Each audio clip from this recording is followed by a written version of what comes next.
Nous étions seuls sur la rade, à part quelques chalands pesamment amarrés, solitaires eux aussi, confinés chacun à son lagon d'eau morte. La mer était plate, absurde dans cette fin de jour. De rares oiseaux marins vaquaient encore, mais sans cris et sans querelle, aussi batailleurs d'habitude, me pénétrant de gêne. Comme s'ils n'étaient pas du monde vivant, ceux-là.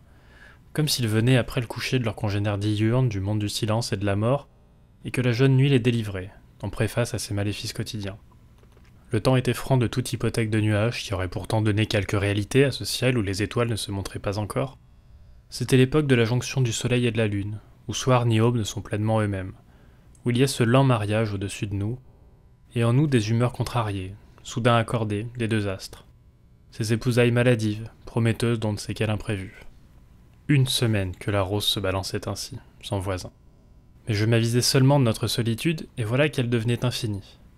Plaquée contre l'immobile parade commençante des cavaleries de la lune, la rose ressemblait au squelette d'un navire, avec le dessin soudain trop net de ses mâts, de ses vergues, de ses haubans tirés au fusain par un peintre de vaisseau fantôme.